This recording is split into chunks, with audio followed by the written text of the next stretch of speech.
భారీ వరదలు పాకిస్తాన్ని అతలాకుతలం చేస్తున్నాయి. గత వారం రోజుల నుంచి కురుస్తున్న వానలు పాకిస్తాన్కి కంటి మీద కునుకు లేకుండా చేస్తున్నాయి. దీంతో పాక్ రాజధాని అయిన ఇస్లామాబాద్ అంతా కూడా నీళ్లలో మునిగిపోయింది. ప్రధాన జాతీయ రహదారులు కూడా నదుల్ని తలపిస్తున్నాయి. దీంతో పాకిస్తాన్ పరిస్థితి అత్యంత దుర్భరంగా మారింది. ఇప్పటికే వరదల కారణంగా కొందరు గల్లంతైనట్లు తెలుస్తోంది. భారీ వర్షాలకు చాలా వరకు లోతట్టు ప్రాంతాలన్నీ జలమయమయ్యాయి.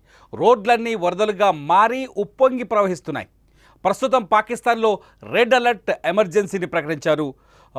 గత కొన్ని రోజులుగా పాకిస్తాన్లో కురిసిన భారీ మాన్సూన్ వర్షాలు దేశవ్యాప్తంగా తీవ్ర విధ్వంసాన్ని సృష్టించాయి. ముఖ్యంగా పంజాబ్ ప్రావిన్స్లో ఈ వర్షాలు వరదల కారణంగా వందలాది మంది ప్రాణాలు కోల్పోయినట్టు తెలుస్తోంది.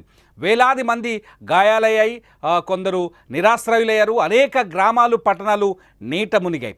జూన్ చివరి నుంచి జూలై 20 వరకు సుమారు 200 మంది మరణించినట్లు పాకిస్తాన్ అధికారులు ప్రకటించారు. ఇందులో 100 మంది చిన్నారులు ఉన్నట్టుగా తెలుస్తోంది. ఖైబర్ పఖ్తుంఖా ప్రావిన్స్లోని స్వాత్ లోయలో ఒకే కుటుంబానికి చెందిన 18 మంది వరదల్లో కొట్టుకుపోయారు.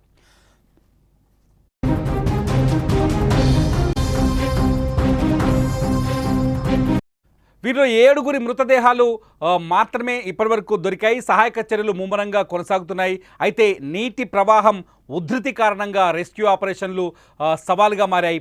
సింధ్, బలూచిస్తాన్ ప్రాంతాల్లో కూడా వరదలు తీవ్రంగా ప్రభావం చూపిస్తున్నాయి. 80 లక్షల మంది ప్రజలు ఇప్పటికే నీటిలో చిక్కుకున్నట్టుగా తెలుస్తోంది. అక్కడ పరిస్థితిని, వరదల సిచ్యువేషన్ని వీడియోలో చూడొచ్చు. పాకిస్తాన్లో వరద బీభత్సాలు, పట్టణాలు అంటే గల్లీలుగా ఉండే రోడ్లన్నీ కొట్టుకుపోయి వాగుల్లా తలపిస్తున్నాయి. ఇవి వాగుల్లా కనిపిస్తున్నాయి. ఆ ఒక్క వాగులో కొట్టుకొచ్చిన కార్లను చూడొచ్చు. పాకిస్తాన్లోని సింధ్ ప్రావిన్స్లో వీడియో ఇది. సింధ్ ప్రావిన్స్లో దుర్మార్గం, అత్యంత భయానకంగా ఉంది సిచ్యువేషన్. ప్రకృతి ప్రకోపిస్తే ఎలా ఉంటుందో సిచ్యువేషన్ అని చెప్పడానికి ఇంతకంటే ఎగ్జాంపుల్ అక్కర్లేదు. చాలా చోట్ల ఇప్పటికీ వరద బీభత్సం కొనసాగుతుంది. చాలా చోట్ల వర్షాలు బీభత్సంగా కనిపిస్తున్నాయి.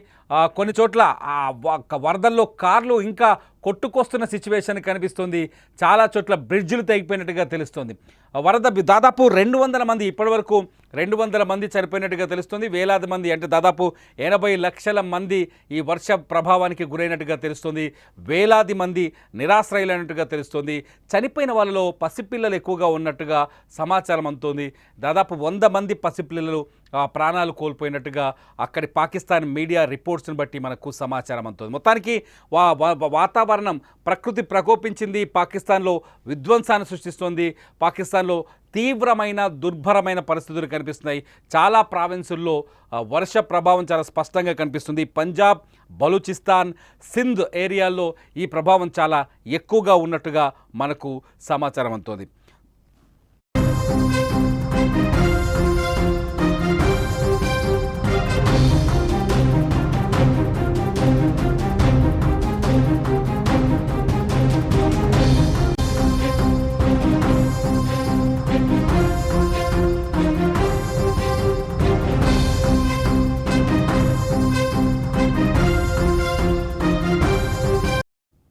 పాకిస్తాన్ వర్ష బీభత్సానికి సంబంధించిన అప్డేట్ సమాచారం కోసం సుమన్ టీవీ చూస్తూనే ఉండండి. సుమన్ టీవీ డిజిటల్ లైవ్లో ఎప్పటికప్పుడు వెదర్ రిపోర్ట్స్, పాకిస్తాన్తో పాటు భారత్కు కూడా మరో తుఫాను ముప్పు ఉన్నట్టుగా మనకు సమాచారం అందుతుంది. తుఫాను ముప్పుకు సంబంధించిన పూర్తి సమాచారాన్ని మీరు సుమన్ టీవీ లైవ్లో చూడొచ్చు. దానికంటే ముందు సుమన్ టీవీ ఎక్కడైతే